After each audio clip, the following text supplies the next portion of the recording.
ሰላም ሰላም ውድ የተከበራችሁ የቻናሌ ተከታታዮች እንዴት ናችሁ? ከኔ ጋር ሁሉ ሰላም ነው። ሰላማችሁ ይብዛልኝ ባላችሁበት ውድ ቤተሰቦቼ። ለቻናሌ አዲስ ከሆናችሁ ሰብስክራይብ አድርጋችሁ ቤተሰቡ ነው። ነባሮች እንኳን በሰላም መጣችሁ ብያለሁ። ውድ ቤተሰቦቼ እንግዲህ በጽናት ድራማ ላይ በምሰራው ላይ የምን ያየነውን ወይንም የሰማነውን ድጋሚ አትስሪ ወይንም አታውሩ የምትሉ ልጆች ያላችሁ መስማት ካልፈለጋችሁ መተው ነው። እኛ ማውራት ወይንም ማብራራት ማሽቃበጥ አንተውም ማለት ነው። ሰምታችኋል።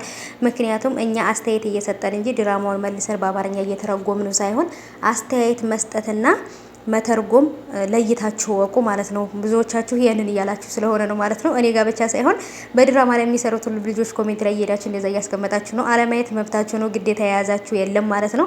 ግን ደግሞ ይሄ ቢሆን ጥሩ ነው፣ ጽናት እንደዚህ ብታረግ ወይንም ደግሞ የጽናትም የጓደኛው እናትም እንደዚህ ብታረግ እያልን ብዙ ነገሮች ሀሳብ እየሰጠን ነው። የተመቻቸው ሀሳብ እየሰጡ ነው፣ መሆን ያለበትን ነገር እየተናገሩ ነው። ያልተመቻችሁ ደግሞ አይ ዶንት ኬር አለመስማት መብታችሁ ነው፣ አለማየት ማለት ነው። ሰምታችኋል።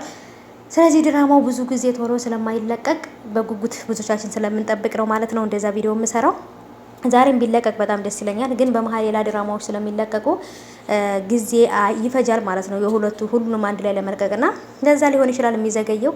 ስለዚህ ይለቀቅልናል፣ በጉጉት እንጠብቃለን። ምክንያቱም አሁን ላይ በጉጉት እየጠበቅን ያለነው ምንድን ነው? ይቺ ሰይጣን የሆነች ራሄል እንግዲህ እርግዝናዋ እውነት ነው ወይንስ ውሸት ነው የሚለውን ነገር ባቢ ማረጋገጥና አለመረጋገጡን ማወቅ ስለምንፈልግ በጉጉት እየጠበቅን ነው። እንግዲህ ዛሬ ወይንም ነገ ይለቁታል ብዬ ተስፋ አደርጋለሁ። በጉጉት እየጠበቅኩ ነው እኔ ራሴ።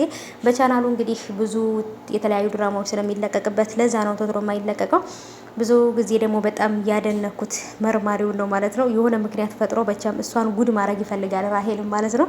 እና አሁንም ወደ ሆስፒታል ገብታለች ተመርምራ ምን ተፈጠረ ወይም ደግሞ እና ቤተሰቦቼ እንግዲህ ዛሬ ሊለቀቅ ይችላል ማለት ነው። በቀጣይ እንግዲህ በክላስ አስገባላችኋለሁ፣ ተከታተሉት ማለት ነው። እኔም ደግሞ እውነት ራሄል እርጉዝ ናት አይደለች የሚለው ነገር ለማወቅ ስለጓጓው ቶሎ ቢለቀቅ ደስ ይለኛል። እናንተም ደግሞ እንዲለቀቅ የምትፈልጉ ይለቀቅ እያላችሁ ጻፉ።